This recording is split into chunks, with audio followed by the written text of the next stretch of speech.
Muy buenas noches, hermanos. De nuevo, este es su hermano Mario Eusebio y hoy continuaremos lo que la semana pasada, el martes pasado, iniciamos eh, el estudio de las epístolas de Pablo. Y como ya saben, la semana pasada iniciamos el estudio del libro de Romanos, más bien con una introducción bastante general sobre todas las epístolas el apóstol Pablo escribió. Y empezamos con el libro de Romanos y hoy vamos a continuar. Hoy es la segunda clase de 4 clases que van a ver sobre el libro de Romanos. Antes que nada vamos a presentar en oración lo que vamos a hacer esta noche. Padre Santo, Padre bueno, gracias te damos, Santo Dios. Una vez más en este día venimos delante de ti, Santo Padre, primero reconociéndote, sabiendo quién eres, Santo Dios, nuestro Padre, nuestro Señor, nosotros tus siervos, tus esclavos, Santo Padre, donde entregamos tu voluntad completamente a ti, Santo Dios. Y en este proceso que vamos a llevar a cabo en esta próxima hora, Padre amado, te pedimos que tu Espíritu Santo abra nuestros corazones, Santo Dios. Yo voy a abrir mi boca, pero tú pondrás la palabra y el mensaje, el discernimiento, la explicación, Santo Padre, para todos aquellos que nos van a escuchar en el día de hoy. Así, Padre, te lo pido, Santo Dios, así en el nombre de tu Hijo amado, tu Espíritu Santo con nosotros. Amén, amén y amén. Pues bien, hermanos, como mencionaba, seguiremos con el estudio del libro de Romanos. Y si me permiten un minuto, voy a abrir la presentación, así que voy a compartir la pantalla. Ok, aquí estamos. Como mencionamos, la epístola de Pablo, Romanos, la semana pasada, un breve resumen de lo que hicimos. La semana pasada, básicamente, hicimos una introducción no tan solo Romanos, sino todas las epístolas, las 13 epístolas que escribió el apóstol Pablo. Vimos cada una de ellas, vimos más o menos el tema central, el mensaje central de cada epístola, para que tengan una idea, y estas son las 3 epístolas y lo que vamos a estar cubriendo en las próximas semanas, los próximos meses. Creo que vamos a estar varios meses. Son 13 epístolas y hay mucho material, mucho que aprender. Así que los invito a esta jornada. Sé que va a ser de grande bendición para todos. Ok. Los objetivos de la epístola de Pablo, si me permiten aquí.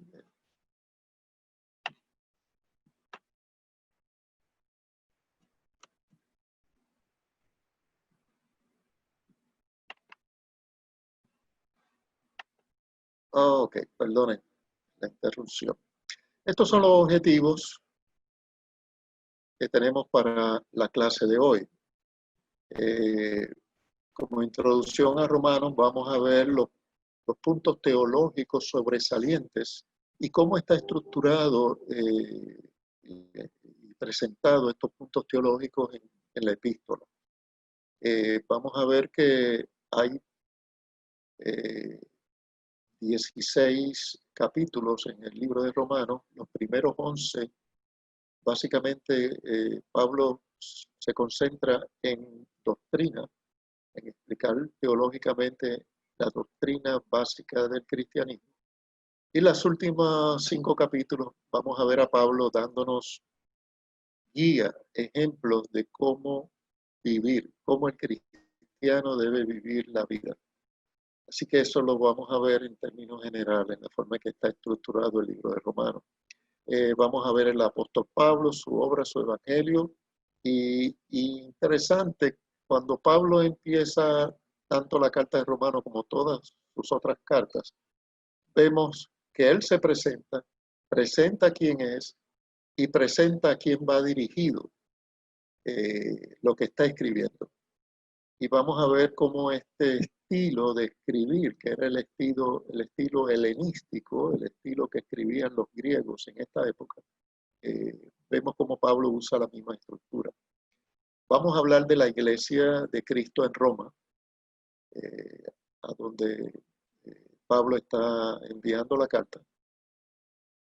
Vamos a ver también el diagnóstico que hace Pablo sobre el mal humano. Y es interesantísimo. Pablo empieza diciendo, el problema de la humanidad es que el hombre no reconoce que está en pecado.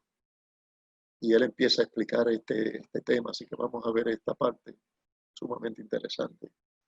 Vamos a ver también a Pablo hablando sobre el juicio de Dios, el juicio que vendrá sobre todos y cada uno de nosotros cuando estemos frente al Padre. Y quien va a dirigir ese juicio no es otro que Jesucristo. Así que el juicio de Dios, el juicio a los moralistas, vamos a hablar un poco sobre ello. Y vamos a hablar también de la imparcialidad. El juicio de Dios es el juicio más justo que el hombre jamás podrá conocer, porque el único justo es Dios. Así que vamos a ver esa porción también en esta clase. Puntos teológicos sobresalientes que aparecen en el libro de Romanos. Como les mencioné, del capítulo 1 al 11, básicamente se concentra Pablo explicando doctrina y explicando los puntos teológicos de cada doctrina. Así que vamos a empezar hablando, a ver, el diagnóstico del mal humano que le acabo de mencionar, la justificación por gracia, la salvación por la fe en Jesús, y ya dimos una pequeña introducción sobre estos dos temas en la clase pasada. La fe y su revelación, lo vamos a estar viendo, la santificación del creyente, la gloria y la seguridad del creyente justificado, y la justicia de Dios y la misión a Israel. Nosotros vamos a estar cubriendo hoy del capítulo 1 al 3, vamos a iniciar el 3, así que vamos a ver varios de estos puntos. Y los restantes puntos del capítulo 3 en adelante van a ser cubiertos en las próximas dos clases.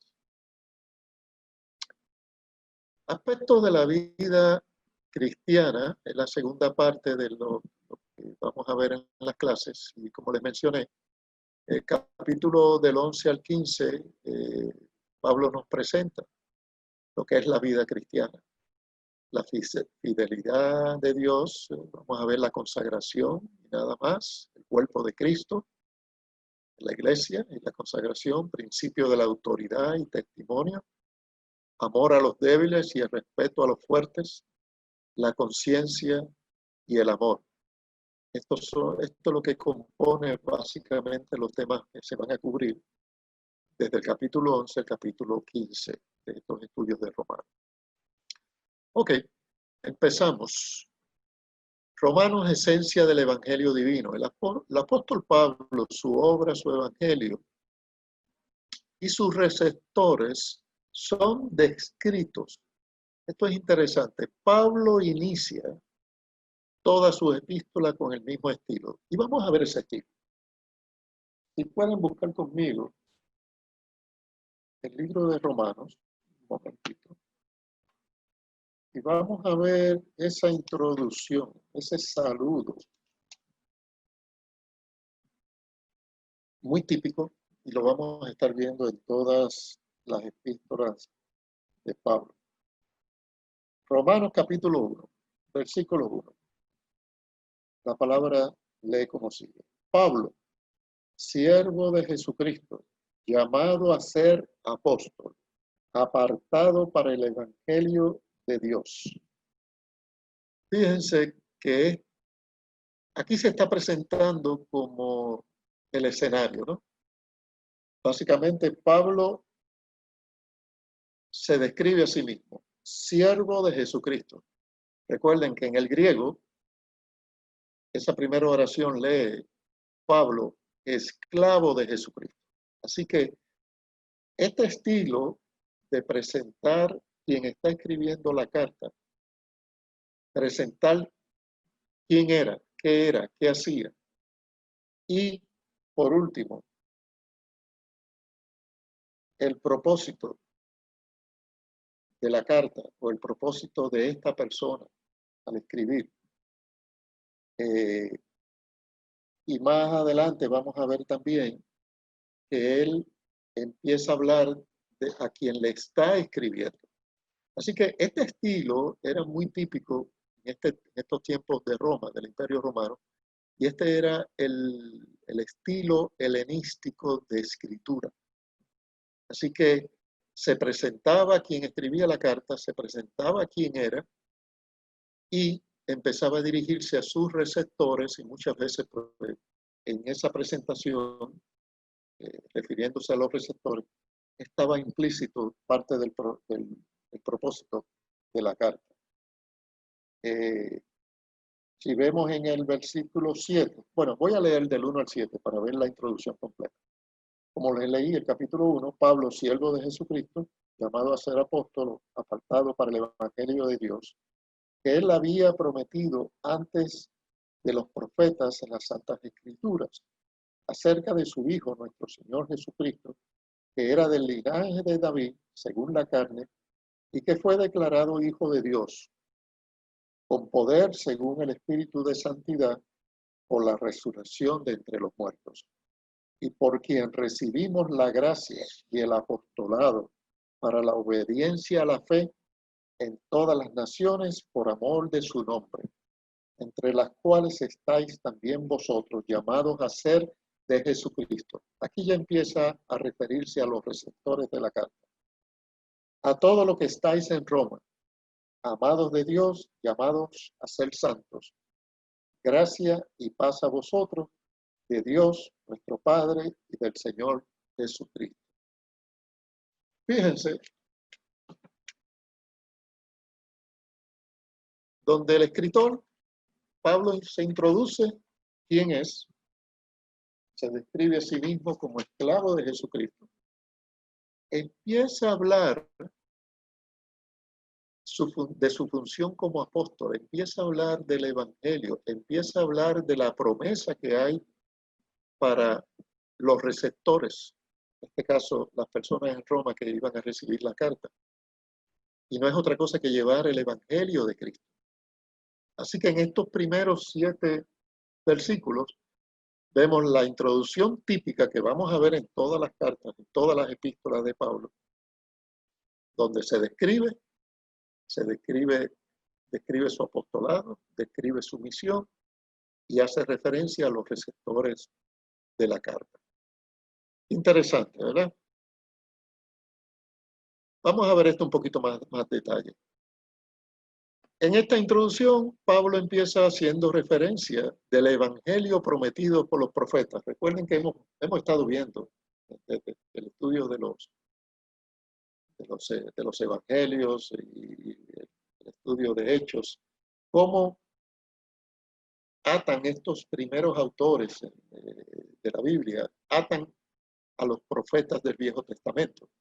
Como sabemos, el Viejo Testamento era lo que existía, pero aquí están, y Pablo es uno de los que más lo hacen, pero lo hicieron también todos los escritores de los evangelios, es refiriéndose a Cristo profetizado por los profetas en el Viejo Testamento.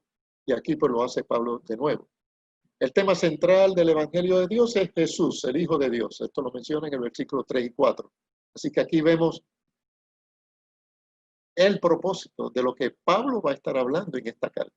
Así que recuerden, en esta introducción, en el estilo helenístico, ya se iba dejando saber a los receptores de qué se trataba lo que él estaba escribiendo, lo que le iba a enviar. Pablo introduce la gracia que le fue dada, favor inmerecido para ser apóstol de Jesucristo. Nos lo dice en el versículo 5 que leímos. Y por último, como les mencioné, el versículo 6 y 7 ya aborda, ya hace referencia directa a los receptores de la carta. Potestad de Jesucristo llamado a ser y pertenecer a Jesús. Les está profetizando, les está diciendo Si ya ustedes aceptaron el Evangelio de Cristo, ya ustedes son llamados a ser y pertenecen a Jesús. Recordatorio de Pablo a que los creyentes en Roma recuerden su llamamiento. Amados de Dios y llamados a ser santos. Los amados de Dios son los que ahora lo alaban. Y a los que Dios ama, los llama a ser santos, apartados para Él. Esta es la introducción de la carta de Romanos. Y ya nos da una idea de lo que habrá de continuar en el texto. En esta introducción, Pablo nos presenta la santidad y cómo se relaciona, en el caso de él, con su llamado. Él ha sido llamado, él es esclavo de Jesucristo, él está en santidad. Él nos relaciona en esta introducción con el Evangelio de Cristo, lo que vimos en los versículos 1 al 4. Aquellos que son llamados, aquellos que ya lo han aceptado, ya le pertenecen a Jesús. Y establece la conexión con los creyentes recipientes de la carta. Vamos a hablar un poco sobre la iglesia de Roma. ¿A quién le estaba escribiendo Pablo? Todos los estudios, los estudiosos, lo que hay en referencia con relación a la carta de Romanos es que Pablo no necesariamente se la estaba dirigiendo a una iglesia formal, sino se la estaba dirigiendo a unas amistades cristianos, personas que él conocía que habían recibido el Evangelio de Cristo y de esa perspectiva era un avance y un aviso del próximo viaje que él él planificaba tener para ir a Roma. Ahora, no hemos encontrado datos concretos en este momento que Pablo les está escribiendo sobre el establecimiento de la iglesia en Roma, porque no había llegado ninguno de los apóstoles. Pablo no había llegado a Roma todavía. Y desde esa perspectiva, se asume que su origen, lo más probable, empezó en Jerusalén el día de Pentecostés. Se menciona residentes de Roma presentes en el día de Pentecostés. Vamos un momentito a Hechos capítulo 2. Hechos capítulo 2. Okay. Hechos capítulo 2, versículo 10 y el versículo 41. El versículo 10 lee como sigue: en Frigia y Panfilia, en Egipto y en las regiones de África más allá de Cirene, y romanos aquí residentes, tanto judíos como prosélitos.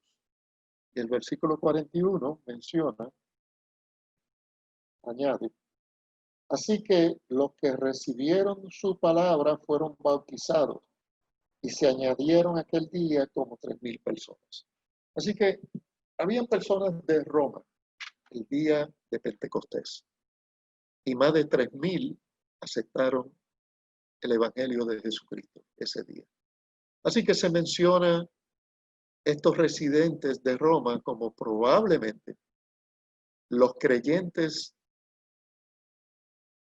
de Cristo que ya estaban y profesaban el Evangelio de Cristo, las enseñanzas de Cristo, que posiblemente regresaron de Jerusalén del día de Pentecostés, regresaron a Roma. Así que Pablo recibe la encomienda de ir a Roma, y esto lo encontramos aquí mismo en Hechos, vamos a buscar un momento, Hechos 19.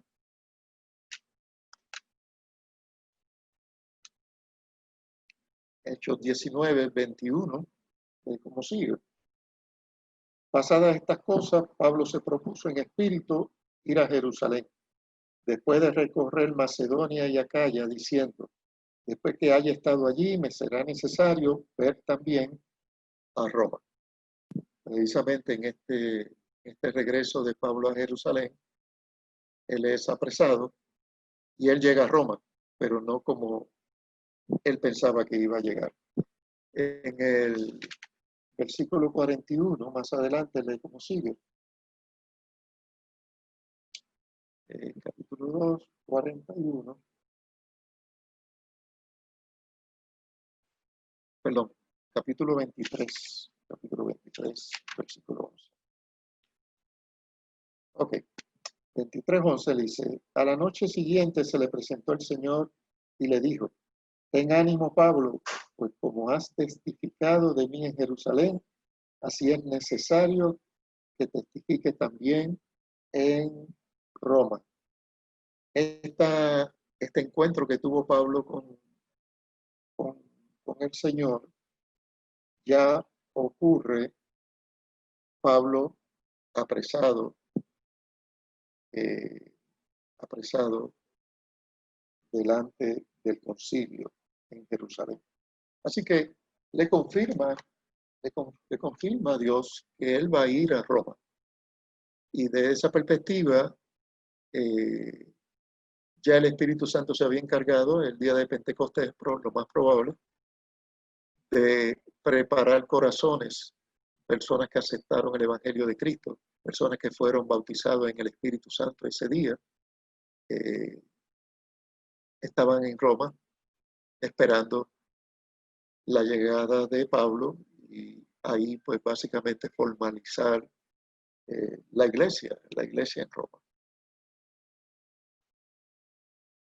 Cuando Pablo llega a Roma, encontró que ya había testimonio del Evangelio de Cristo, como hemos hablado. Pablo llega a Roma y no encuentra una iglesia organizada, como ya existían en otros lugares.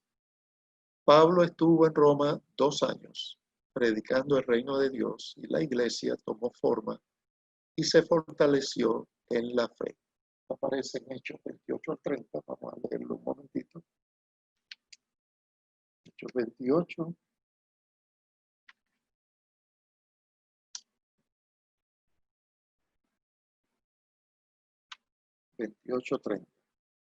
Lee como sigue.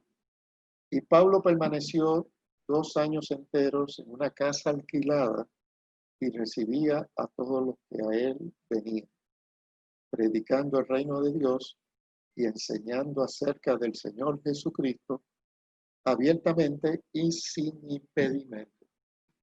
Recordemos, cuando hemos estudiado a Pablo y su encarcelamiento en Roma, cuando él llega, Pablo es detenido, es llevado ante las autoridades, pero Pablo le es permitido residir en Roma bajo vigilancia, y es durante este periodo de 2 años donde él tiene la latitud, la libertad. Dios lo preparó el terreno, preparó los corazones de los que apresaban a Pablo en Roma en ese momento para darle la libertad de establecer la iglesia en Roma. Así que él estuvo 2 años predicando el reino y la iglesia tomó forma y se fortalecía en la fe. Fe que se iba a necesitar.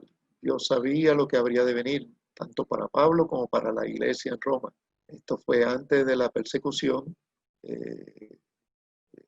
agresiva que hubo de judíos, bueno, más que de judíos, de cristianos, porque siempre hubo persecución de judíos. Antes del emperador Nerón, el emperador Claudio también persiguió a los judíos. Muchos judíos regresaban a Jerusalén huyendo de esta persecución en Roma. Pero habrían de venir tiempos difíciles para Pablo y para la iglesia más adelante. Seguimos. Vamos a entrar ahora en un tema teológico, el diagnóstico del mal humano. Y Pablo empieza ya cuando en su introducción de la carta, cuando él empieza ya a hablar puntos teológicos, el primer tema que trae es la culpabilidad del hombre. Esto lo encontramos en Romanos capítulo 1, versículos del 18 al 32. Yo voy a leer 4 o 5 versículos, vamos a hablar sobre ellos y seguimos leyendo. En el 18 lee como sigue: porque la ira de Dios se revela desde el cielo contra la impiedad e injusticia de los hombres, que detienen con injusticia la verdad. Así empieza Pablo hablando de este tema. Porque lo que es Dios, lo que es de Dios se conoce, les es manifiesto, pues Dios se lo manifestó.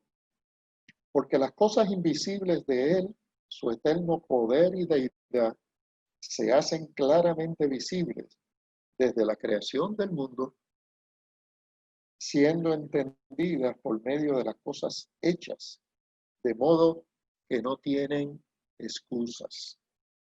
Pues habiendo conocido a Dios, no le glorificaron como a Dios, ni le dieron gracias, sino que se envanecieron en sus razonamientos y su necio corazón fue entenebrecido. Profesando ser sabios, se hicieron necios y cambiaron la gloria de Dios incorruptible en semejanza de imagen de hombre corruptible, de aves, de cuadrúpedos y de reptiles. Vamos a parar ahí un momento, versículo 23. Desde la caída del hombre en el Edén, este no ha podido comprender, como yo diría, a ciencia cierta de entrada. El hombre no reconoce que el pecado original vive en él. ¿Cuánta gente conocemos, conversos, que profesan y declaran: yo soy bueno, yo no he matado a nadie, yo no robo? Y ya piensan que con eso, pues, aunque no han profesado a Cristo, no han aceptado a Cristo como Salvador, pero piensan que ya con eso es suficiente.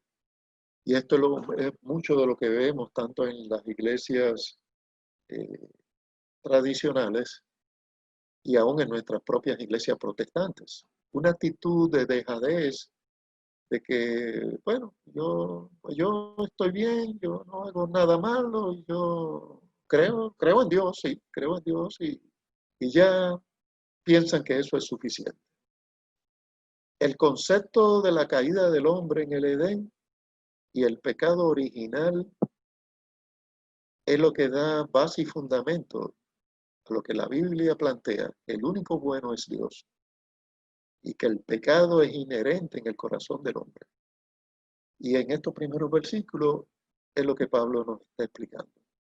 Dios el Creador, Pablo presenta que solo por esta razón le debemos honra y honor. Y el pasaje empieza que lo primero que ha hecho el hombre, y esto lo empezó Adán cuando cayó, es dejar de darle honra y honor al Señor. Nosotros estamos para alabarle, nosotros estamos para servirle, y en la alabanza lo primero que debe salir de nuestra boca es la honra y honor a quien honor merece. Él es nuestro Señor.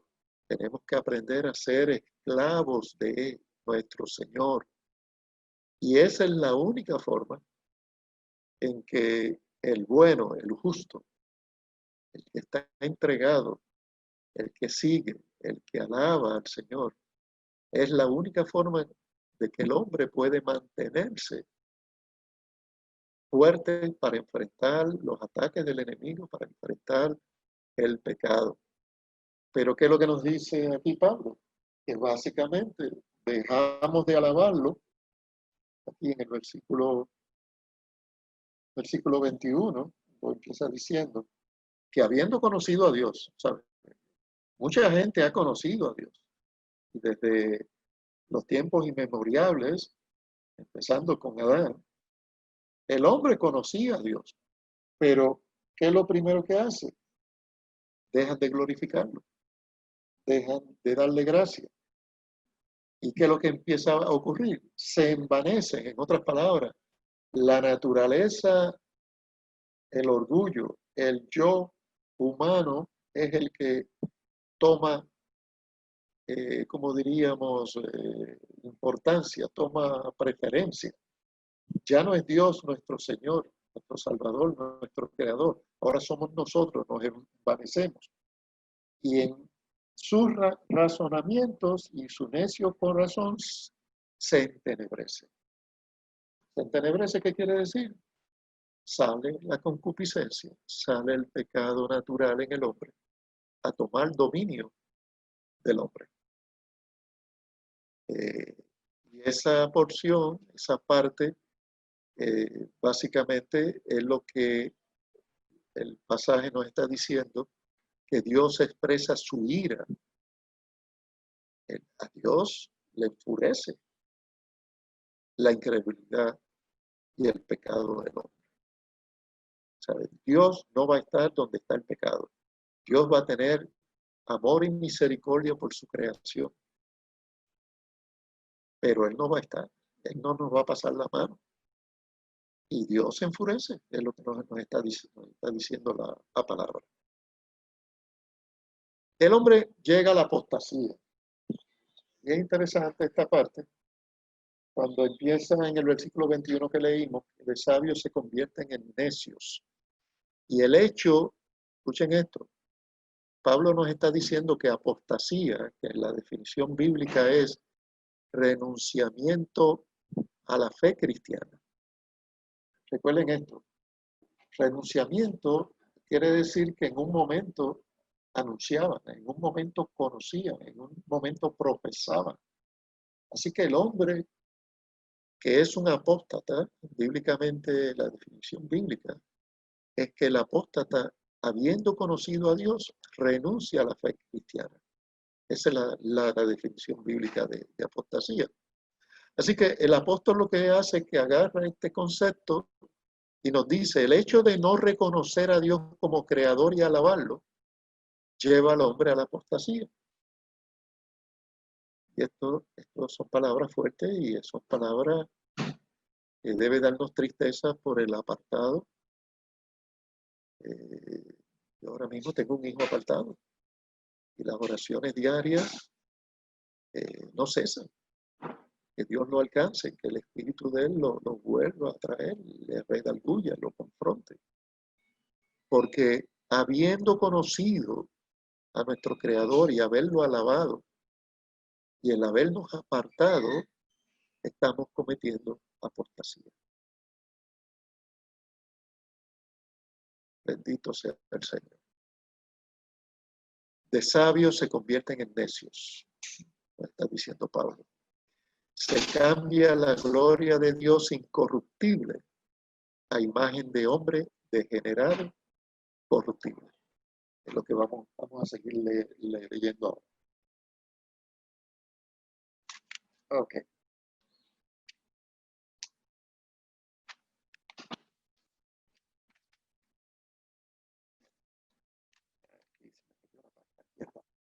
Ok, seguimos leyendo del versículo 23 en adelante. El 24. Por lo cual también Dios les entregó a la inmundicia en la concupiscencia de sus corazones, de modo que deshonraron entre sí sus propios cuerpos, ya que cambiaron la verdad de Dios por la mentira, honrando y dando culto a las criaturas antes que al Creador, lo cual es bendito, el cual es bendito por los siglos. Amén. Por eso Dios los entregó a pasiones vergonzosas, pues aún sus mujeres cambiaron el uso natural por el de contra naturaleza, y por ahí sigue. Así que básicamente lo que nos está explicando Pablo, de un proceso donde el hombre, habiendo conocido a Dios, deja de alabarlo, deja de reconocerlo, deja de honrarlo. Y no es otra cosa que perdemos la relación íntima que tenemos que tener. Y nosotros, bajo la gracia, tenemos el Espíritu Santo que nos ayuda, nos redarguye, nos facilita, nos guía, nos avisa, nos abre puertas, nos cierra puertas. Y no es para otra cosa de nosotros mantener viva la relación íntima con el Señor. Aquí Pablo nos está diciendo que cuando cesa esa relación íntima, el hombre cae entonces en terreno corruptible, se convierte en un necio y empieza entonces el pecado a hacer trizas del hombre. Y el hombre cambia la gloria de Dios incorruptible por la imagen de hombre degenerado, corruptible. En otra palabra, el hombre ya en pecado. Esto nos lleva entonces a otra área que nos explica Pablo, y es el área del juicio de Dios y los moralistas. Vamos al capítulo 2. El capítulo 2 de Romanos, del 1 al 16, nos habla del justo juicio de Dios y lo conecta con el caso de los moralistas, donde Pablo es un feroz crítico de todo aquel que considera moralista. Vamos a leer varios de los versículos. Capítulo 2, versículo 1 empieza diciendo: por lo cual eres inexcusable, oh hombre, quien quiera que seas tú que juzgas, pues en lo que juzgas a otro, te condenas a ti mismo, porque tú que juzgas haces lo mismo. Mas sabemos que el juicio de Dios contra los que practican tales cosas es según verdad. Y piensas esto: oh hombre, tú que juzgas a lo que tal hacen y haces lo mismo, que tú escaparás del juicio de Dios, o menosprecias la riqueza de tu benignidad, de su benignidad, paciencia y longanimidad, ignorando que su benignidad te guía al arrepentimiento. Pero por tu dureza y por tu corazón no arrepentido, atesoras para ti mismo ira para el día de la ira y de la revelación del justo juicio de Dios. Vamos a detenernos ahí un momentito y vamos a ver qué es lo que nos está diciendo Pablo.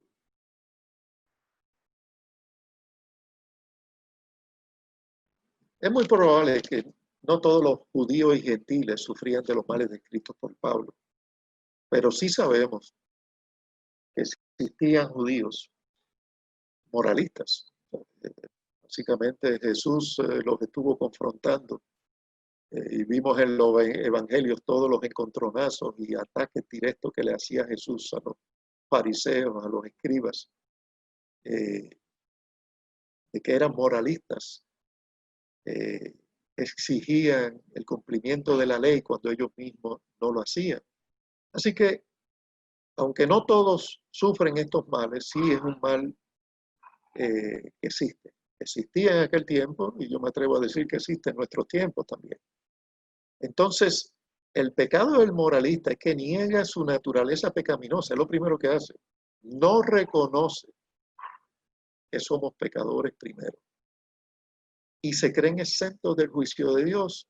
Por eso es como leíamos en los primeros dos versículos, menciona a Pablo lo fácil, lo rápido que los moralistas empiezan a juzgar.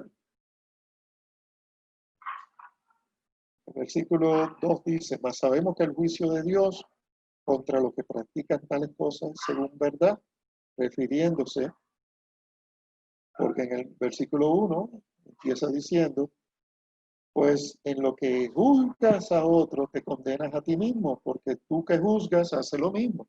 O sea, en otras palabras, ¿con qué facilidad levantamos juicios contra otros? Y esto parte de la premisa de que el moralista que manda juicios sobre otros se cree exento, se cree libre de su naturaleza pecaminosa. Y yo me atrevo a decir que se cree libre aunque sea creyente de Cristo. Porque la palabra es clara. Si estudiamos la palabra dice: no juzgues, porque con la misma vara que estás juzgando vas a ser un juzgado. No te toca a ti. Eso le toca al Señor, eso es exclusivo de Él. Pablo incluye a judíos, fariseos y gentiles por igual. El juicio de Dios va a ser por igual para todos. No va a haber acepción de personas cuando estemos frente al Señor y Él nos va a juzgar. Los libros serán abiertos. Todo lo que hemos hecho está allí escrito. Y hay tres áreas que debemos resaltar de los moralistas. Probablemente y muchas veces tienen cosas ocultas en su corazón y se olvidan del justo juicio de Dios.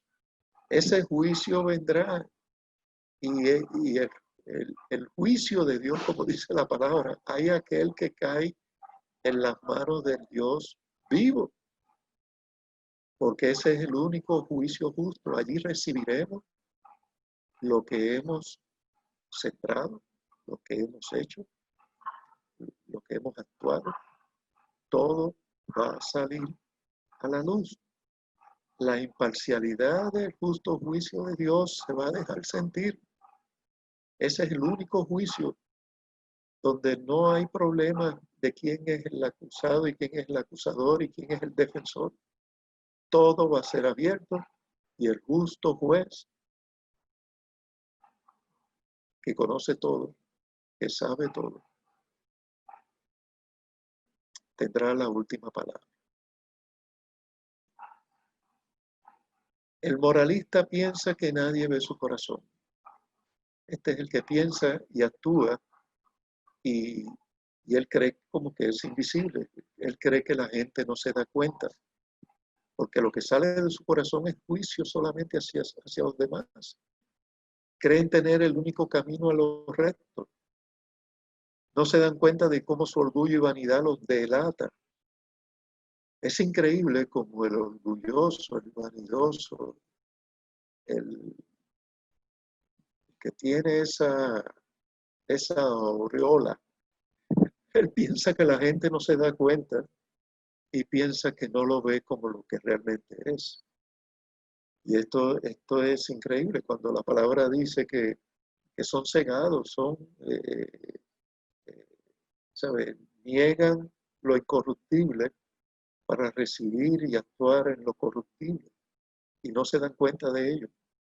¿Sabe? La naturaleza humana no reconoce cuando está pecando, cuando está mal, cuando está actuando fuera de la voluntad de Dios, fuera de la guía de Dios, fuera de la palabra de Dios.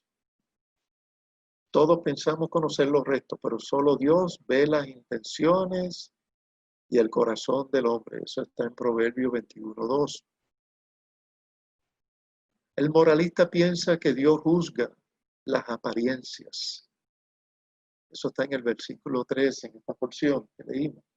Dios en su justo juicio nunca se deja llevar por las apariencias. Jehová mira el corazón. ¿Recuerdan la porción de Primera de Samuel 16:7, cuando estaban buscando al sucesor de Saúl, cuando se escogió a David y se envió a David como rey de Israel? Jehová mira el corazón, no las apariencias.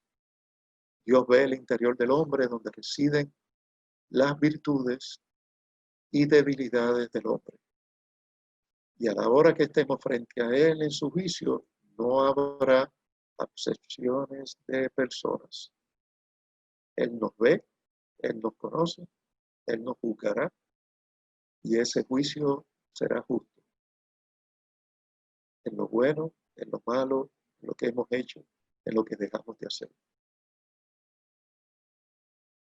El moralista actúa como si Dios fuera ingenuo. Este es el mayor pecado del moralista. Dios es tolerante, benigno, generoso, paciente, pero no por eso dejará de juzgar a los pecadores. Esta es la razón principal por la cual los judíos desechan el arrepentimiento. Esto es interesante, vamos a esta porción en Romanos capítulo 3. Romanos capítulo 3, y como sigue. Versículos del 23 al 26. Por cuanto todos pecaron y están destituidos de la gloria de Dios, la justicia de Dios por medio de la fe en Jesucristo, para todos los que creen en Él, porque no hay diferencia, siendo justificados gratuitamente por su gracia mediante la redención que es en Cristo Jesús, a quien Dios puso por propiciación por medio de la fe en su sangre, para manifestar su justicia a causa de haber pasado por alto en su paciencia los pecados pasados. El 26 lee, con la mira de manifestar en este tiempo su justicia, a fin de que Él sea el justo y el que justifica al que es de la fe de Jesús.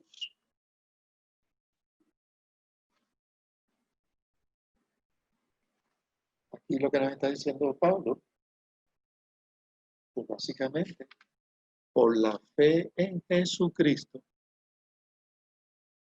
y la gracia dada a los hombres, existe el arrepentimiento de pecados, pero es solo por medio de Jesucristo. Por eso es que los judíos desechan el arrepentimiento de Cristo. Ellos quieren seguir atados a las obras, quieren seguir pensando que por ellos serán salvos, siguen aferrados a lo que no tanto la ley, sino más bien lo que han desarrollado como cultura, como dogma fuera de la ley, de que por obras les va a llegar la salvación. Porque aún dentro de la ley, Jehová lo que pedía era obediencia. Jehová lo que pedía era estar en su voluntad. Jehová lo que pedía eran corazones justos. Cuando leemos todo lo escrito en la ley, básicamente era un modo de vivir. Pero los judíos lo cambiaron a que por obras, que porque si hago esto o hago aquello, pues voy a ser salvo. Y se olvidaron de lo básico fundamental. Y eso no ha cambiado. Los 10 mandamientos siguen en vigencia hoy como estaban en aquel tiempo. Lo único que ha cambiado es que ahora Jesucristo es el camino, la verdad y la vida para ser justificado delante del Padre. La paciencia de Dios es para que por medio de Jesucristo el hombre se arrepienta de su pecado y tenga vida eterna. Y ha colocado a Jesucristo como el medio, como el precursor,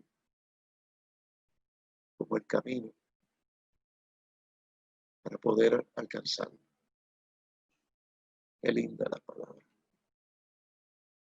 Vamos a ver la imparcialidad del juicio de Dios. Esto está en Romanos 2, 12, 16. Vamos a leerlo rapidito.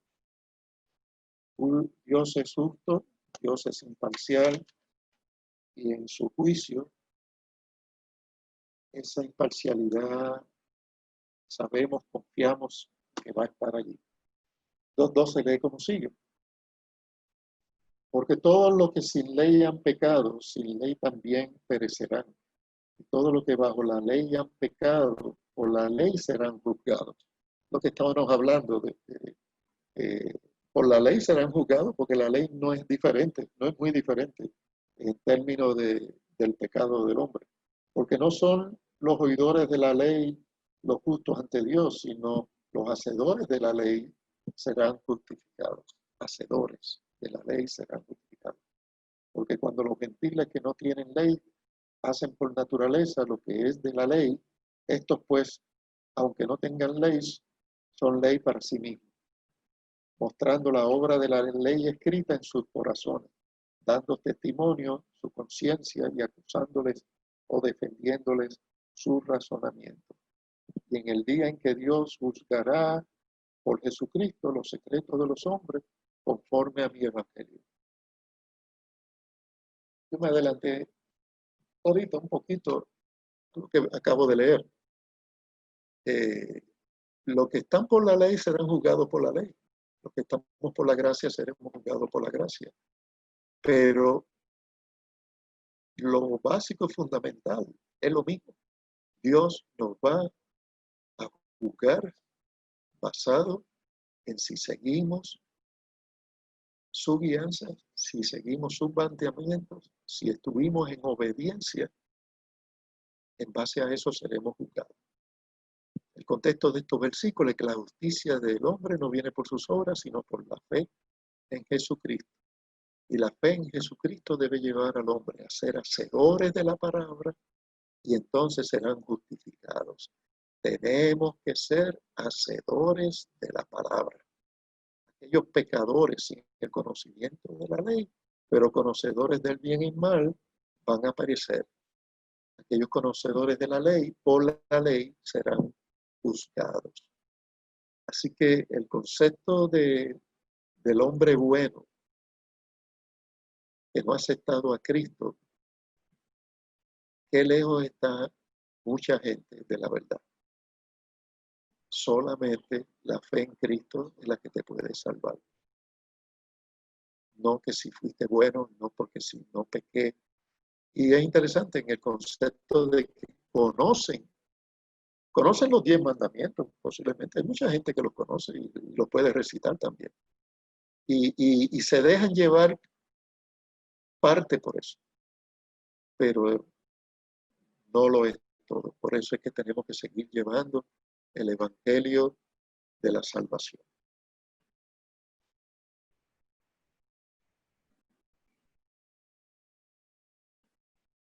Resumen. Hermanos, hemos podido ver la forma y estilo de los escritos de Pablo, donde se presenta y se establece tanto el objetivo de la carta y cómo él se conecta con sus receptores. Pablo inicia su carta definiendo el mal humano. Qué grandes conocimientos tiene el hombre de su naturaleza pecaminosa. El pecado original en él, la crítica a los moralistas se hace sentir. Pablo no tiene piedad hacia ellos porque los moralistas se olvidan, piensan, no se ven como pecadores. Piensan que Dios es ciego, que Dios es limitado, se envanecen.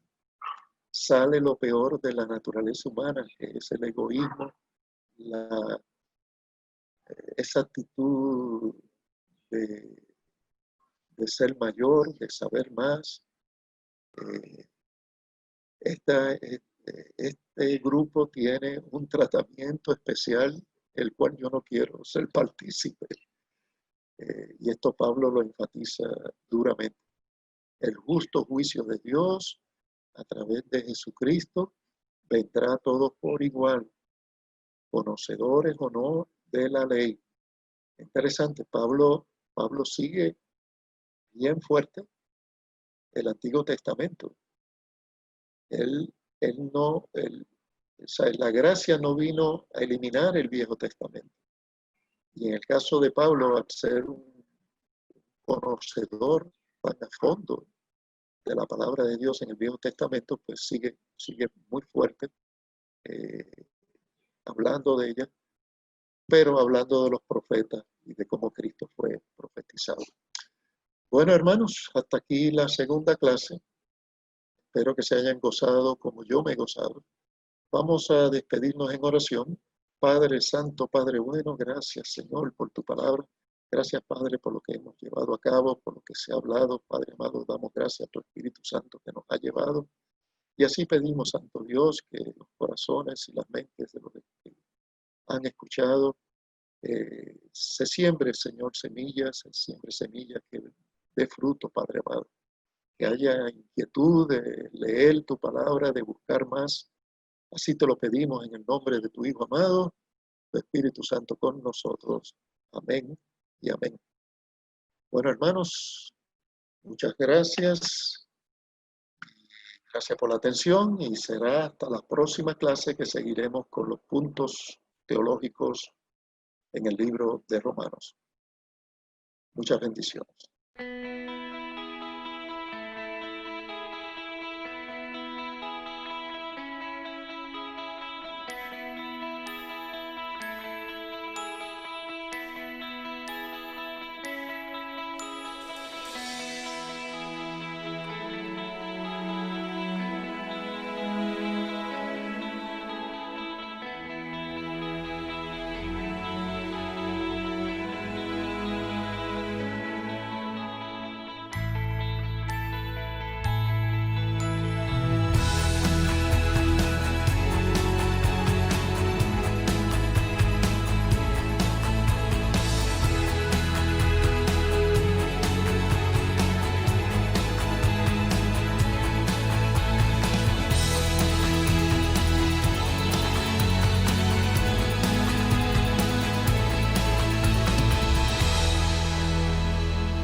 Saludos hermanos y hermanas que sintonizan a través de las redes sociales.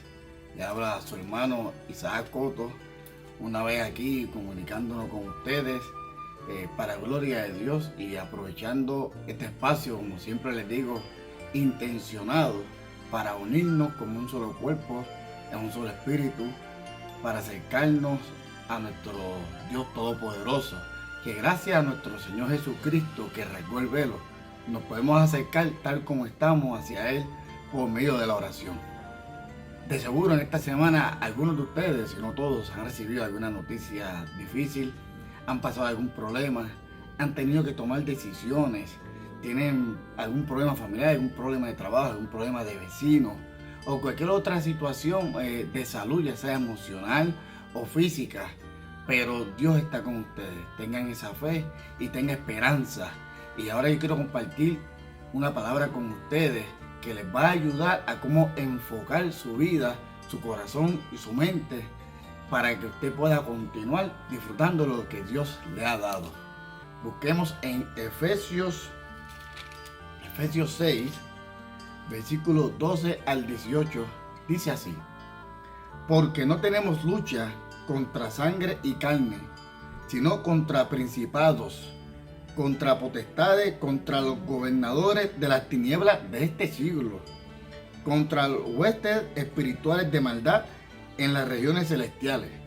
Por tanto, tomad toda armadura de Dios, para que podáis resistir en el día malo. Y habiendo acabado esto, estad firmes. Estad pues firmes, ceñidos vuestros lomos con la verdad y vestidos con la coraza de justicia y calzados los pies con el apresto del evangelio de la paz.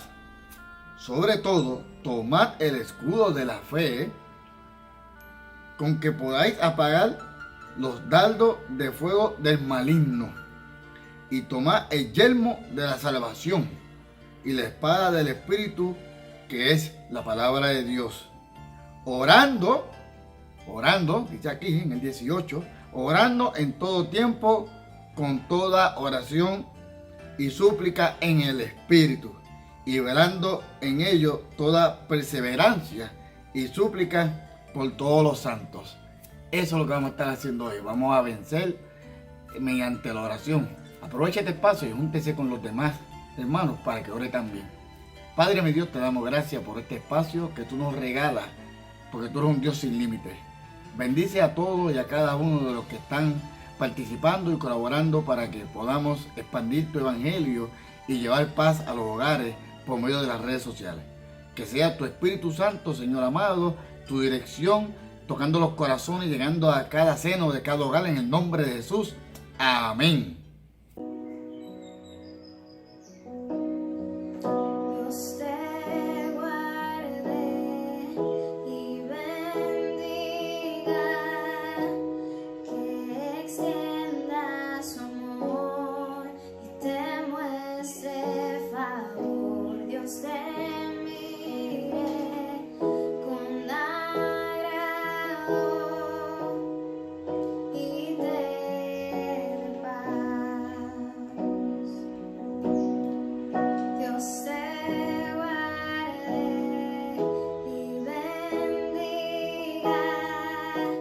Que extienda su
Amados, pues continuamos nosotros orando y buscando la presencia de Dios.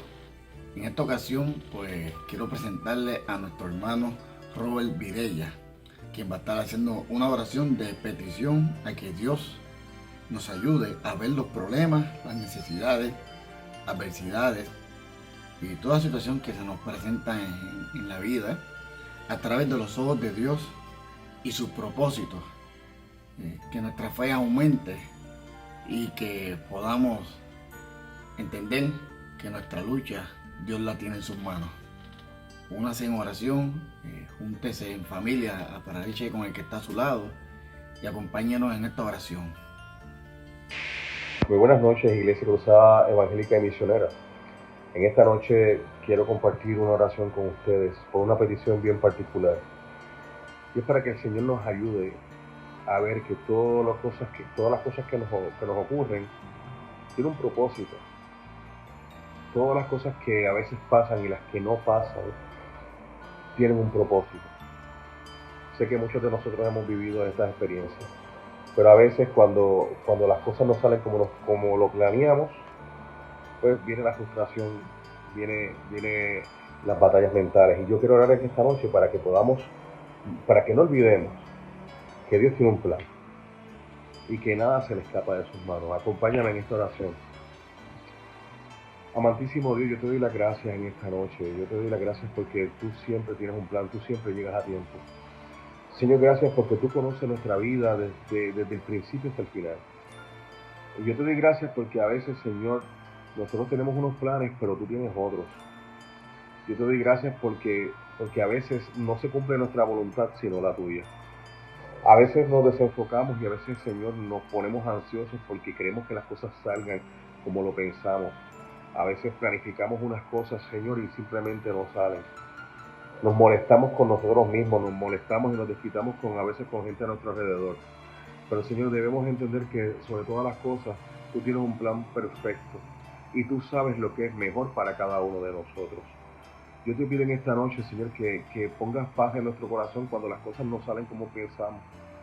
Porque, Señor, sabemos que a veces decirlo es fácil, pero cuando nos toca vivirlo, Señor, la prueba se pone bien dura.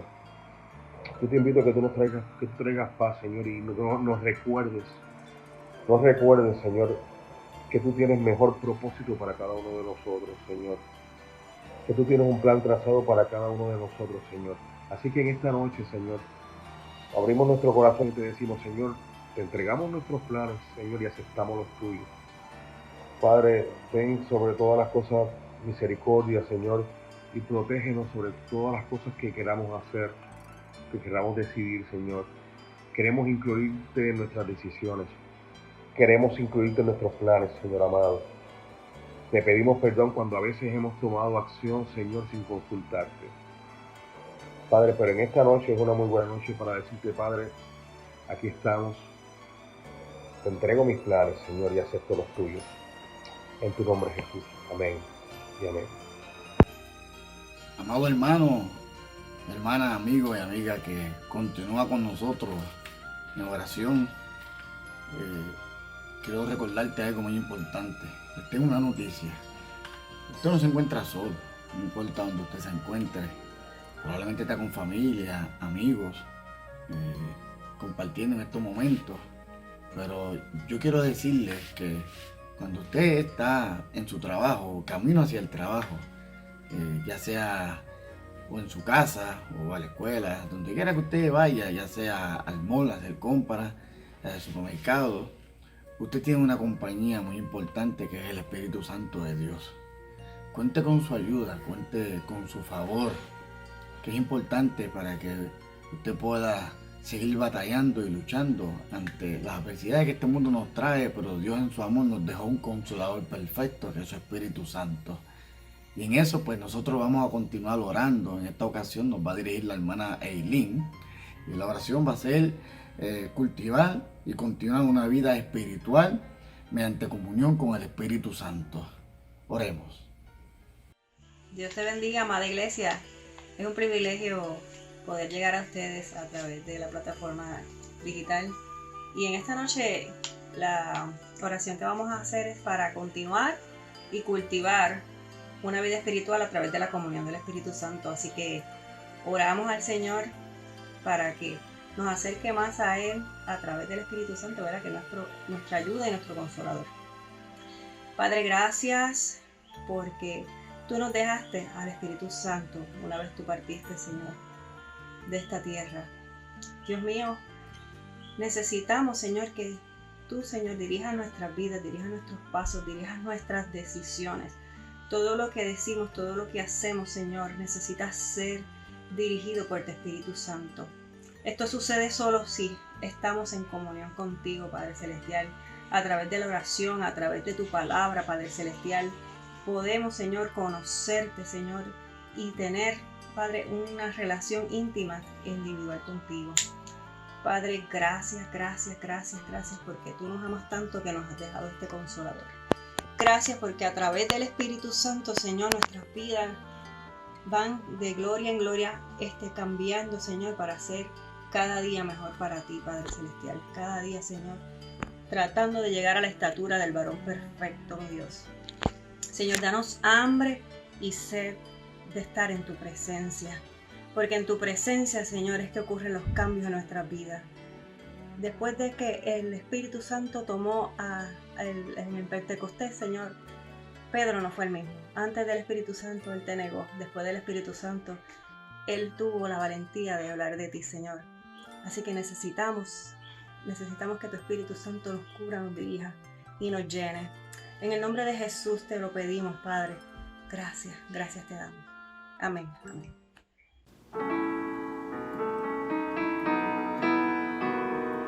Tu fidelidad es grande, tu fidelidad incomparable es, nadie como tú, bendito Dios, grande es tu fidelidad. Tu fidelidad es grande, tu fidelidad incomparable es, nadie como tú, bendito Dios, grande es tu fidelidad.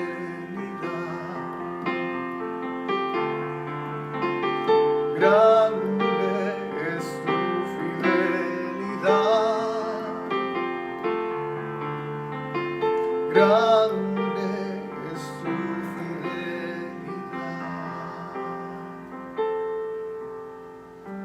Dios ha sido bueno, Dios ha sido bueno, Dios ha sido bueno, bueno es Dios, Dios ha sido bueno, Dios ha sido bueno, Dios ha sido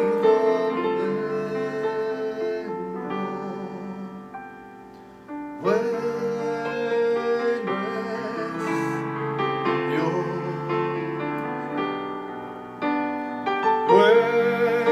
bueno es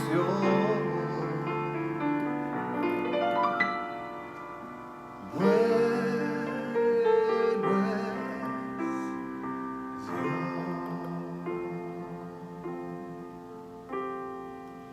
Amén. Estoy seguro que nos estamos gozando en esta noche, en esta oportunidad de unirnos en un solo espíritu a pesar de la distancia, pero conectados por medio de las redes sociales. Estoy seguro que todos ustedes han escuchado un refrán que dice: si eres cristiano, que se te note, ¿verdad? Pero qué lindo es que se nos note cuando tenemos a Dios en nuestro corazón, no porque lo decimos, no porque lo hablamos, no porque lo llevamos un bumper sticker, ¿verdad? Sino porque estamos con el fruto de nuestro espíritu, quien da testimonio de lo que Dios está haciendo en nuestro corazón. Un discípulo debe estar dispuesto a ser transformado con lo que aprende por medio de la palabra. Y en esto pues nos va a ayudar nuestra hermana Carmen Ana, quien va a dirigir la oración en estos momentos, para pedirle a Dios que nos dé un carácter de mansedumbre y templanza, esperando en Jehová. Oremos todos juntos. Y oramos, hermanos, oramos unidos como nos invita nuestro hermano Isaac, que dirige hermosamente esta oración, para que nosotros esperemos con fe, porque esperando con fe es que podemos ver la gloria de Dios. Y nuestro Señor Jesucristo oró de esta manera en aquel tiempo, en Mateo 11, del 25 al 30. Respondió Jesús y dijo: Te alabo, Padre, Señor del cielo y de la tierra, porque escondiste estas cosas de los sabios y de los entendidos y las revelaste a los niños. Sí, Padre, porque así te agradó. Y continúa en el 28 diciendo: Venid a mí todos los que estáis trabajados y cargados, y yo os haré descansar. Llevad mi yugo sobre vosotros y aprended de mí, que soy manso y humilde de corazón, y hallaréis descanso para vuestras almas, porque mi yugo es fácil y ligera mi carga.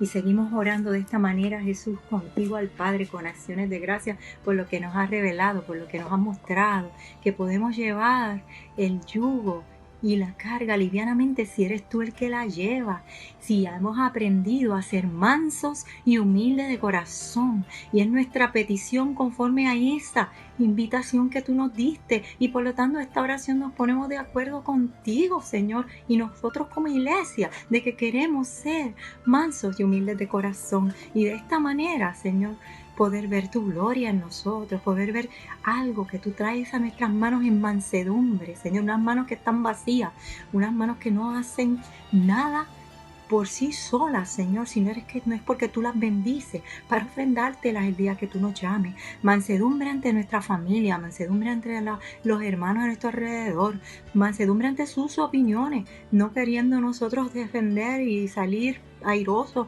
en ningún tipo de forma de batalla, Señor Jesús, porque sus opiniones son tan importantes como las nuestras, Señor Jesucristo, y aceptarlas como tales, Señor.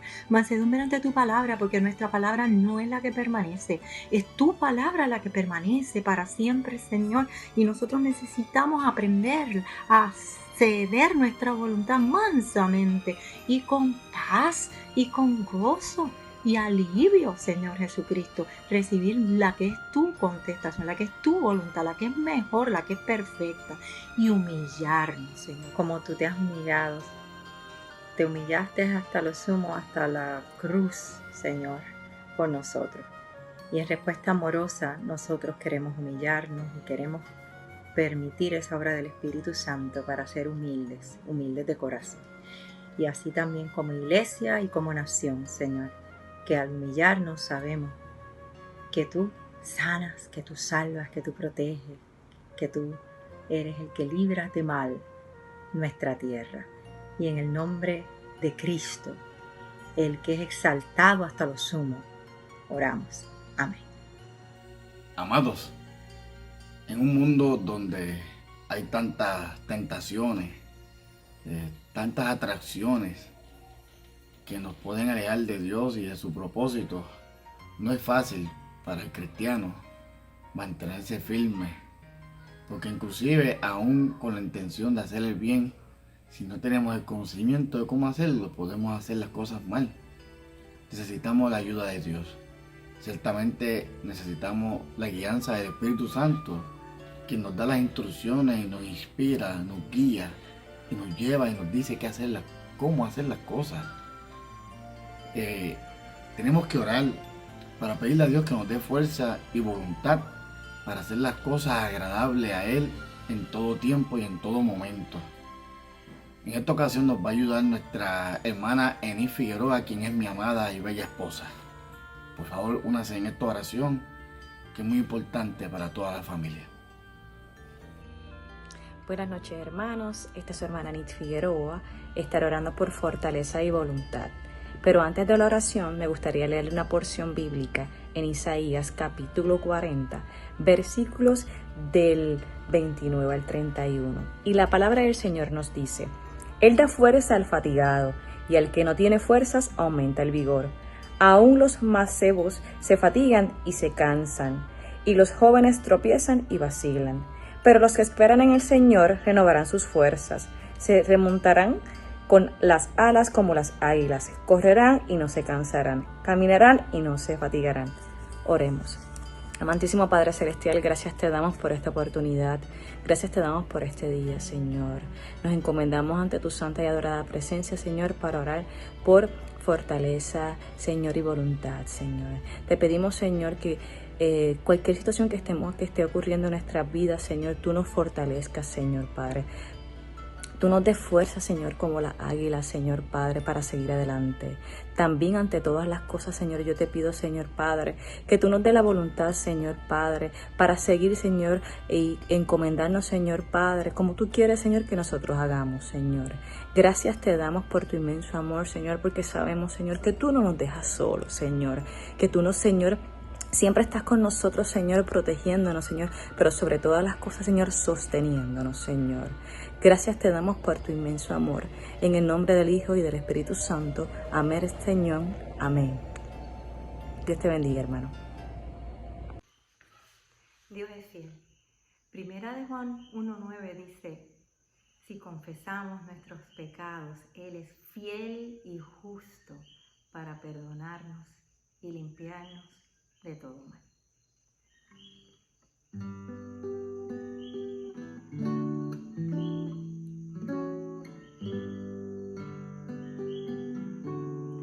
Escudriñemos nuestros caminos y volvamos a Jehová. Levantemos nuestras manos al Señor.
Bueno, y como compartí al principio de este espacio, la palabra de Dios en Efesios 6, en este momento quiero resaltar lo que dice en el versículo 17. Y tomad el yelmo de la salvación y la espada del Espíritu, que es la palabra de Dios. Así que ha llegado el momento de escuchar lo que Dios tiene que decir a nuestro corazón, a nuestro espíritu, a través de los labios de nuestra hermana Sandra. Estén prestos y reciban lo que Dios les quiere dar en este momento, en el nombre de Jesús, nombre sobre todo nombre. Amén. Dios me los bendiga a todos. Qué bueno es poder volvernos a ver. En esta noche vamos a traer el tema de que nadie nos engañe. Es una reflexión que Dios ha puesto en mi corazón hace tiempo y que verdaderamente Jesús y todos los apóstoles hablaron de ese tema. También vamos a ver qué consejo Dios nos da para que nosotros nos mantengamos firmes y fieles en la fe. Pero antes de comenzar, me gustaría tener unos minutos de oración. Así que nos presentamos delante de la presencia de Dios. Amantísimo Padre Celestial y Señor nuestro, te damos gloria, te damos honra en esta noche, Señor amado, porque tú eres el Dios Todopoderoso, el verdadero Dios. Padre, gracias por tu amor y tus misericordias que son nuevas cada mañana, nos sanan, nos dirigen, nos guían, nos sostienen, Padre mío. Tú eres toda nuestra provisión. Padre, gracias por tu palabra, Señor. Que sea tu Espíritu Santo, Padre mío, dirigiéndonos en todo, Señor amado, y que sea para la gloria y la honra de tu nombre y para que nosotros como, Señor, hijos tuyos, cada día, Señor, podamos ser semejantes a Cristo, Padre mío, que fue nuestro ejemplo, Padre mío, que fue el que nos redimió, Señor amado, y nos justificó a través de la fe.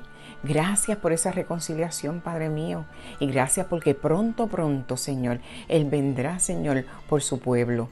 En el nombre poderoso de Jesucristo ponemos toda esta reflexión y Señor, entendimiento de la palabra en tus manos, dándote gloria y honra, Padre mío, para que seamos transformados. Gracias, Señor, en el nombre de Jesús. Amén y amén. Vamos a estar leyendo en Mateo 24, 3 y 4. Me gustaría que lo buscaran en sus casas, en sus Biblias. Y vamos a ver que la palabra nos enseña de la siguiente manera. Y estando él sentado en el monte de los olivos, los discípulos se le acercaron aparte, diciendo: dinos cuándo serán estas cosas, y qué señal habrá de tu venida y del fin de los siglos. Respondiendo Jesús les dijo: mirad que nadie os engañe. Vamos a ver dos objetivos importantes que tenemos a través de esta reflexión.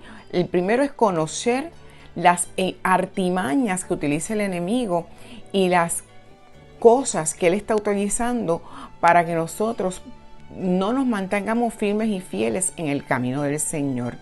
Para que nosotros también reconozcamos cuando nuestra propia concupiscencia a veces nos engaña. También nos vamos a preparar a través de la palabra para ser siervos espiritualmente maduros y estar listos en la venida de Cristo. Lo primero que debemos conocer es qué significa engaño. ¿Qué es eso cuando el Señor nos dice: mirad que nadie os engañe? El engaño significa, cuando buscamos en los diccionarios bíblicos, nos deja saber que es algo que parece cierto, pero realmente es falso. Es dar a la mentira una apariencia de verdad. Es producir una ilusión, un sueño. En latín se llama enganare, burlarse de alguien, enredarlo con mentiras. Acción y efecto de engañar a alguien o engañarse a sí mismo con algunas situaciones que suceden. Así que vamos a ver que no solamente el engaño lo recibimos de otras personas, también nosotros tenemos que cuidarnos de nosotros mismos, no ser engañados. Jesús les enseña enfáticamente a sus discípulos: no dejen que nadie los engañe, porque vendrán muchos en mi nombre diciendo: yo soy el Cristo, el Mesías, y a muchos engañarán. Les traigo este tema porque es necesario que seamos discípulos entendidos de Cristo, que tengamos prudencia, que seamos sensatos, genuinos, de una sola pieza y que estemos alertas y conozcamos realmente la verdad. Y la verdad, ¿quién es? Es Cristo. Vemos como desde el Antiguo Testamento Dios habla a Israel diciendo: porque así ha dicho Jehová de los ejércitos, Dios de Israel, no os engañen vuestros profetas que están entre vosotros, ni vuestros adivinos, ni atendáis a los sueños que soñáis, porque falsamente os profetizan ellos en mi nombre. No los envié, ha dicho Jehová. Quiere decir que esto no es algo que está pasando recientemente. Esto es algo que viene pasando desde el principio. El Señor le está dando la advertencia a Israel de que también se cuide de los falsos profetas, de los que quieren traer doctrina falsa, de las cosas que son engañosas. Vamos a ver que hay 3 tipos de engaño y nosotros vamos a ver que en cada uno de ellos lo que provoca el engaño es pecado. Lo que provoca el engaño es que nos apartemos de Dios y de su justicia. El primero es el autoengaño. Vamos a conocer qué es el autoengaño y qué la palabra de Dios nos menciona acerca de eso.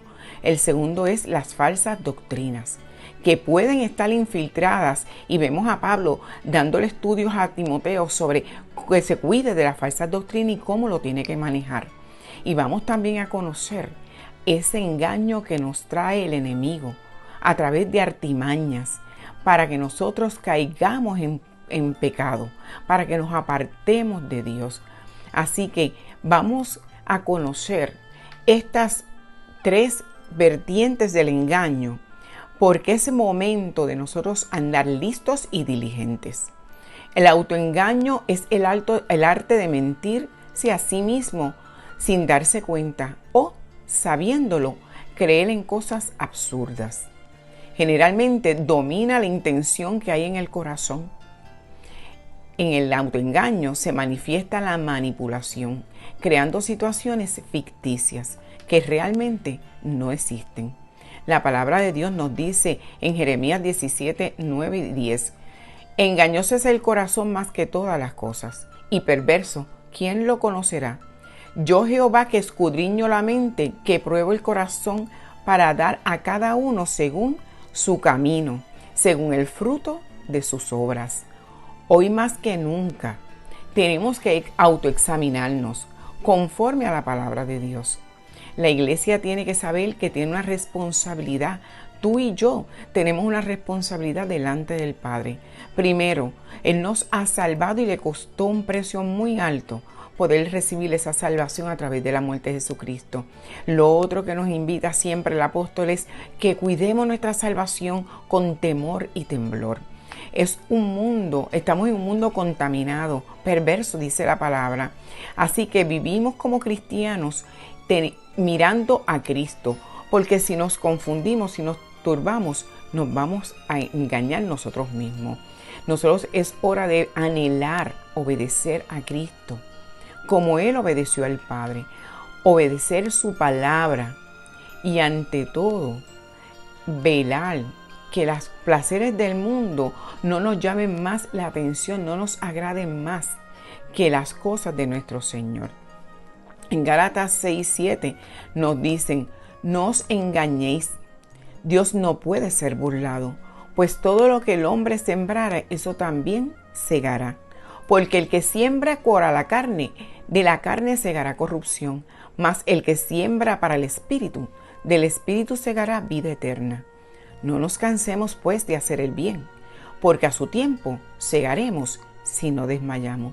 La palabra es hermosa, dándonos instrucciones y diciendo, mira, este es el camino correcto. Esto es lo que debes hacer. Salte de esto, ponte en aquello, porque ya tú has sido salvo. Tus vestiduras fueron lavadas a precio de sangre para que te mantengas firme en la fe. En primera de Juan 1, 6 y 9 nos enseña, si decimos que tenemos comunión con Él y andamos en tinieblas, mentimos y no practicamos la verdad. Si confesamos nuestros pecados, Él es fiel y justo para perdonar nuestros pecados y librarnos de toda maldad, limpiarnos de toda maldad. Así que Dios anhela salvar al hombre. Lo dio todo para salvarnos. Y anhela que una vez hemos recibido a Jesucristo como nuestro Salvador, hemos entendido que nosotros estábamos en pecado y nos hemos arrepentido, nos mantengamos firmes y fieles, que nuestros pensamientos vayan cautivos a su obediencia y nos mantengamos diligentes. ¿Para qué? Para que la iglesia de Jesucristo se mantenga unida hasta el día que Él venga. Como dijimos en las vírgenes prudentes, estaban unidas todas, estaban diligentes en comunión con Dios, y a la hora de que el novio vino, ellas se fueron con Él. Esto es reconocer nuestras faltas y rectificar en el camino. Se convertirá siempre en una bendición y será el Espíritu Santo quien nos mantenga dignos y preparados para la venida de Cristo. Segunda de Pedro 3:14 nos dice: estimados hermanos, ya que están esperando que esto suceda, o sea, la venida de Cristo, asegúrense de que sus vidas estén libres de pecado y busquen la paz de Dios. En otras versiones dicen que cuando Dios venga, encuentre en paz tus vestiduras blancas y sin culpa. Sin culpa yo estoy cuando yo me arrepiento de mis pecados. Inmediatamente yo reconozco que he cometido un pecado, yo me arrepiento. Y cuando me arrepiento soy libre en Cristo Jesús y estoy delante de mi Padre Celestial sin culpa. Porque ya Jesús pagó el precio para esa rectificación y esa justificación por la fe. Jesús nos advierte de las falsas doctrinas, de los falsos profetas. Así que fíjense que la falsa doctrina es la número 2. ¿Qué es una falsa doctrina? Es una filosofía y un argumento que traen las personas para convencernos o manipularnos con un fin específico, casi siempre para hacernos caer en tentación. Habían falsas doctrinas en las iglesias al principio, las primeras iglesias, y Pablo advierte de esto una y otra vez. En Mateo 7, 15, 16a, Jesús nos dice: guardaos de los falsos profetas, que vienen a vosotros con vestidos de oveja, pero por dentro son lobos rapaces. Por sus frutos los conoceréis. Es tan importante, Jesús siempre nos advierte que miremos los frutos. No miremos las cosas superfluas, las cosas que pueden pasar, ¿verdad? Verse bonitas. Vamos a ver los frutos, ¿verdad? Las maneras, las formas, para que no seamos engañados. Pablo nos dice en Efesios 4, 14 al 15, para que ya no seamos niños fluctuantes, llevados por doquier de todo viento de doctrina, por estratagema de hombres que para engañar emplean con astucia las artimañas del error, sino que siguiendo la verdad en amor, crezcamos en todo en aquel que es la cabeza, esto es, Cristo. Cuando crecemos espiritualmente, a través de la lectura de la palabra, de la oración, desarrollamos el discernimiento de espíritu, y ese discernimiento nos madura espiritualmente para reconocer, advertir y rechazar las falsas doctrinas. Dios nos capacita con dones espirituales para no ver con nuestros ojos naturales, sino con los ojos del Espíritu Santo, para no ser niños y no ser engañados. La palabra constantemente nos está ayudando, nos está advirtiendo, nos está formando, nos está madurando. ¿Para qué? Para que nosotros seamos hijos dignos delante del Señor.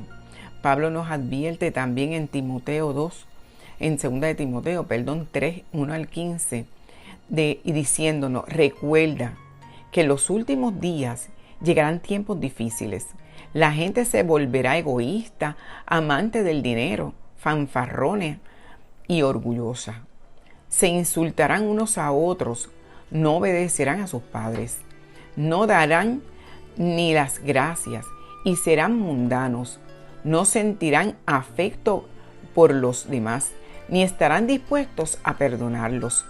Hablarán con maldad, estarán fuera de control, serán crueles y odiarán el bien. En esos mismos días la gente traicionará a sus amigos, actuarán sin pensar, se enorgullecerán de lo que saben y en vez de amar a Dios, amarán los placeres. Parecerán ser muy religiosos, pero con sus maneras de vivir demostrarán que en realidad rechazan el servir a Dios. No te metas con esa gente. Estamos viendo esto constantemente. Estamos viéndolo en la política, estamos viéndolo en los trabajos, estamos viéndolo también en muchas iglesias. Seamos diligentes, oremos sin cesar y pidámonos al Espíritu Santo discernimiento. ¿Para qué? Para que nos seamos cuidados y protegidos a través del Espíritu Santo de todas estas doctrinas falsas, de todas estas situaciones engañosas, para no caer en tentación. Ayúdanos, Señor, le debemos pedir cada día a ser guiados por tu palabra y que ninguna cosa, Señor, nos aparte de tu presencia. Definitivamente, Pablo enseña a Timoteo sobre las falsas doctrinas. Él enfáticamente lo instruye a tomar cartas en el asunto. Le enseña a no aceptarlas, a corregirlas y amonestar a la congregación acerca de estas cosas. La Iglesia de Jesucristo no puede ignorar estas falsas enseñanzas, porque si las ignoramos, caeremos víctimas de ellas.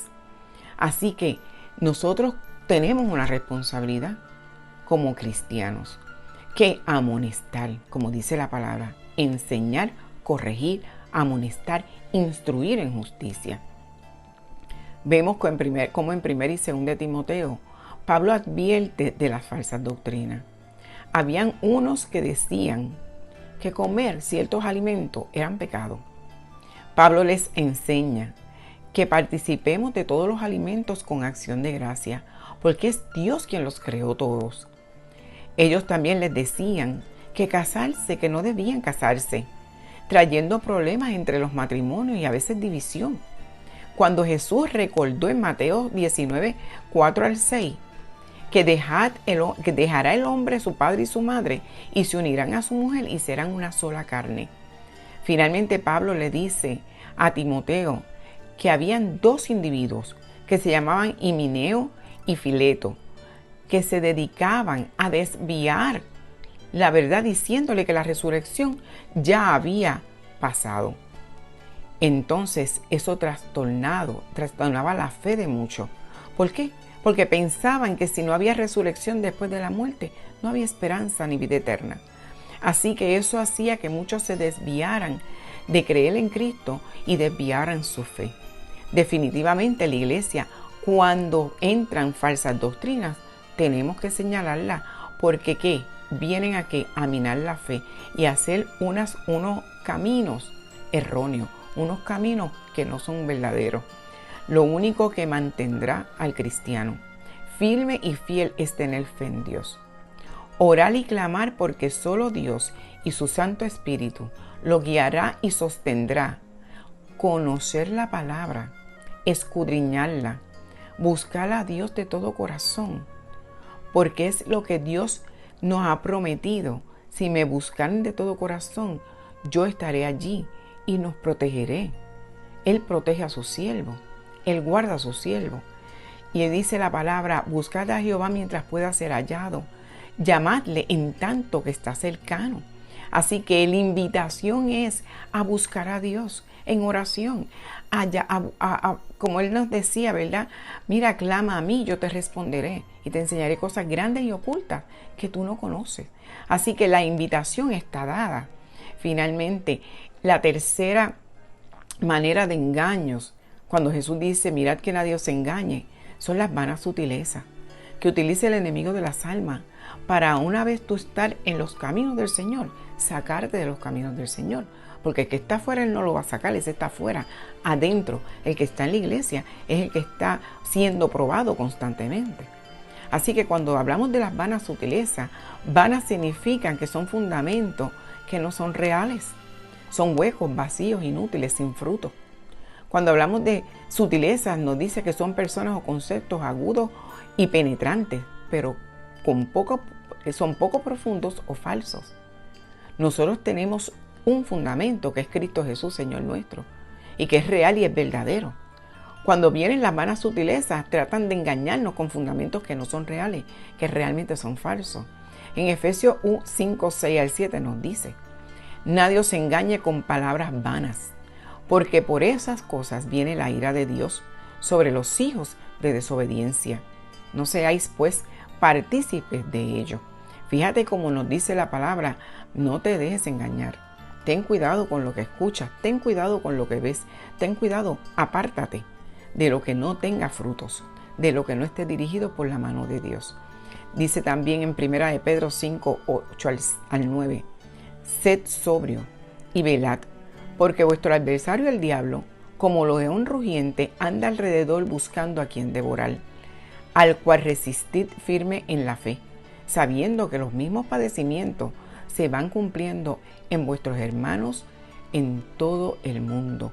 La palabra nos está enseñando: mira, ustedes no son los únicos que están siendo quizás perseguidos o sufriendo, porque hay demasiada mentira, hay demasiada corrupción, y ustedes están batallando contra todas esas situaciones. No somos los únicos. La palabra nos enseña que alrededor de todo el mundo, el que quiere mantenerse firme en la fe está siendo pasado por la prueba y tiene que permanecer firme en la fe. El creyente tiene un arma poderosa, que es la oración, que es la fe.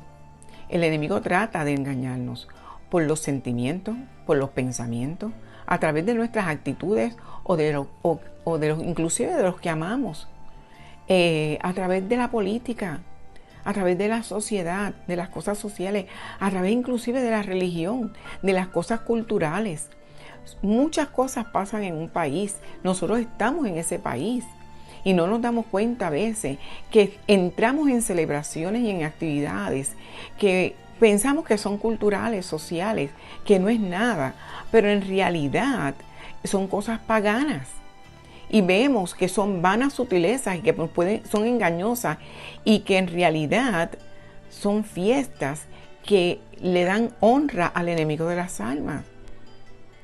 Ahí están muchas fiestas que celebramos, que se le celebran a los santos. Ahí están muchos carnavales que se hacen, y ahí no hay frutos del Espíritu Santo. Tenemos que tener cuenta que nosotros tenemos que estar apercibidos, dice la palabra, pendientes, cuidadosos, para que nosotros no seamos caídos en tentación o se nos confunda nuestro corazón, que nos mantengamos firmes y fieles. Entonces, ¿cómo podemos reconocer, identificar y apartarnos de dichas amenazas?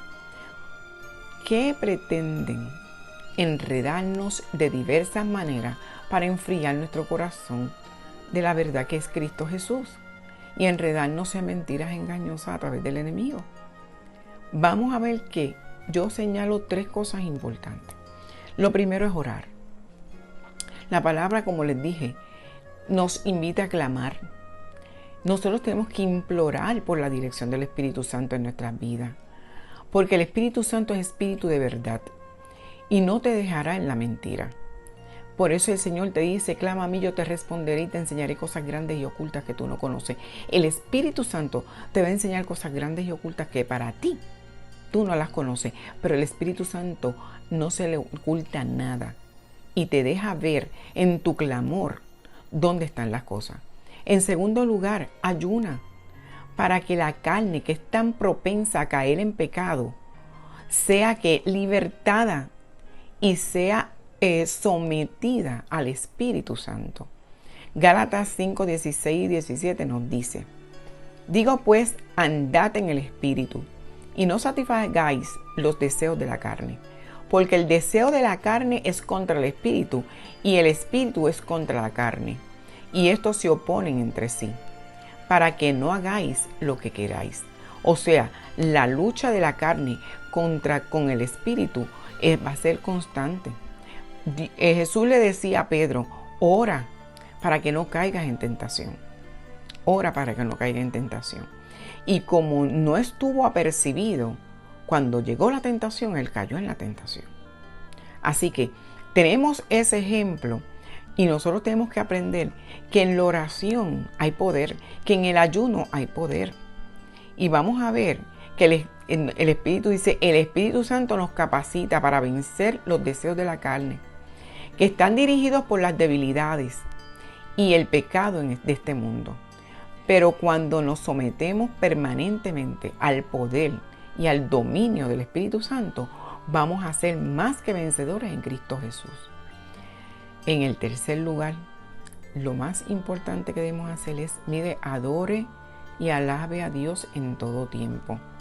El enemigo huye cuando hay una alabanza a Dios, porque glorificamos su nombre y exaltamos su poder y su grandeza, su soberanía sobre nuestras vidas, sobre los que están en nuestro hogar, sobre todo el pueblo de Cristo, y nosotros nos preparamos para nuestra vida venidera a través de la alabanza, a través de la adoración, a través de la oración.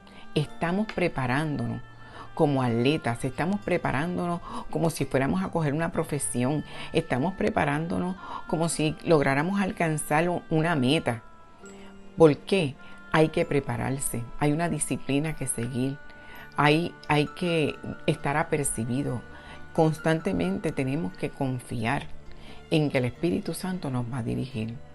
Finalmente, concluyo, es el poder de Dios quien nos librará del engaño de este mundo, que es a través de la oración y de la fe en Jesucristo que hemos sido liberados del pecado y de la muerte espiritual, que es a través de la palabra de Dios que tenemos las herramientas para poder crecer y vencer, que sus promesas son reales y verdaderas, y que Dios nos librará de los lazos del cazador, de las pestes destructoras. Con sus plumas nos cubrirá y debajo de sus alas estaremos seguros. Eso es Salmo 91. Dios nos protege, nos dirige, nos da discernimiento espiritual y nos libra del engaño. Clamemos, roguemos e imploremos a Dios por la verdad, que nadie nos engañe. La Iglesia de Jesucristo no debe mirar ni a la derecha ni a la izquierda. Hemos creído en el poderoso poder de Dios y en su palabra.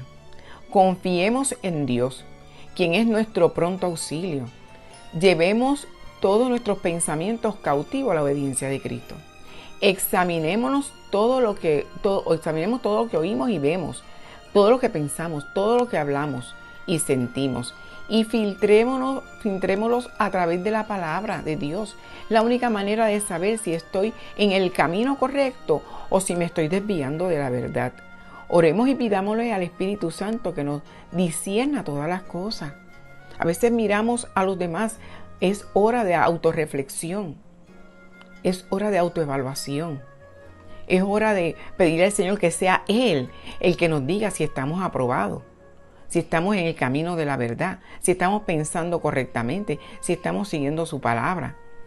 Y es a través de nuestros frutos que nos conoceremos nosotros mismos y que distinguiremos la verdad de la mentira en cualquiera que tenga la intención de engañarnos. O sea, cuando yo vea mis frutos, yo voy a decir, estoy haciendo lo que dice la palabra o no estoy haciéndolo. Ese es el análisis que tenemos que hacer y pedirle al Espíritu Santo que nos ayude. Es tiempo de discernir en oración quién soy yo realmente frente a la presencia de Dios. Y esto para yo misma no ser engañada. El autoengaño que primero que le dije, ¿verdad? Es tiempo de no permitirnos ser engañados por doctrina falsa. Y mucho menos por vanas sutilezas del enemigo de las almas. Se acerca la venida de Cristo y Él anhela que permanezcamos firmes y fieles hasta el fin. Dios nos pide que lo busquemos de todo corazón, con corazones contritos y humillados. Dios mismo nos dice en Jeremías 29, 11, 14a, porque yo sé los pensamientos que tengo acerca de vosotros, dice Jehová, pensamientos de paz y no de mal, para daros el fin que esperáis. Entonces me invocaréis y vendréis y oraréis a mí y yo os oiré y me buscaréis y me hallaréis, porque me buscaréis de todo vuestro corazón y será hallado por vosotros, y seré hallado por vosotros. Quiere decir que el amor de Dios todo el tiempo nos está diciendo, si lo que yo te quiero es dar paz, si yo lo que quiero es que estés bien, que tú te sientas tranquilo, seguro, que no haya duda en tu corazón, que permanezcas firme. Tú me vas a buscar en oración, yo voy a estar ahí. Tú vas a tocar a la puerta, yo te voy a abrir. Tú me vas a pedir, yo te voy a dar. ¿Por qué? Porque lo estás haciendo de todo tu corazón. Preparémonos para este tiempo. Pongámonos la armadura de Dios. Transformémonos nuestro entendimiento con la poderosa palabra de Dios. Y que la oración de intercesión por los perdidos nunca falte de nuestra boca. Ellos necesitan ser rescatados como tú y yo un día fuimos rescatados. Y estamos aquí para discipular y para ayudar al que está caído, para levantarlo en amor y que todos permanezcamos firmes hasta el día que el Señor venga. Así que así nos ayude Dios. Mantengámonos unidos, amándonos, perdonándonos, orando los unos por los otros, y que el amor de Dios, que sobrepasa todo entendimiento, guarde nuestros corazones en completa paz. Gracias, porque yo sé que Dios está obrando en tu corazón. Le doy gracias a Dios porque yo sé que Él está transformando la iglesia de Jesucristo y preparándola para su venida. Vamos a orar. Amantísimo Dios, gracias Padre mío porque lo has dado todo y porque Señor nos tienes misericordia y nos ayudas Padre mío cada día a nosotros Señor ser fuertes, ser valientes, ser esforzados Padre amado, ser firmes Padre mío, fieles Padre celestial, a través de tu palabra Señor, a través del amor, de la coinonía de los unos con los otros Padre mío, a través Señor de tu Santo Espíritu, que es el que nos sostiene y el que nos corrige y el que nos lleva de la mano. Padre mío, permite Señor que nosotros como iglesia, Padre mío, anhelemos Señor, sea nuestro gozo, sea nuestra celebración en nuestra alma, Padre mío, tu presencia, tu amor, tu dirección, Padre mío, cada día. Y que permanezcamos firmes y fieles hasta el día santo que tú vengas. Queremos hacerlo, Padre. Y te suplicamos, Padre mío, como dice tu palabra, clama a mí. Te clamamos, Padre celestial, para que nosotros, Señor, nada ni nadie nos aparte de tu camino y que nunca, Señor, seamos engañados. Que el ángel de Jehová campe alrededor de cada uno de nosotros, Padre mío, nos proteja y nos libre de todo mal. En el nombre poderoso de Jesucristo, Padre mío, hemos orado, Señor, sabiendo y conociendo que nos has escuchado. Gracias, Padre celestial. Te amamos, mi Dios todopoderoso. Amén y amén. Gracias y Dios me los bendiga.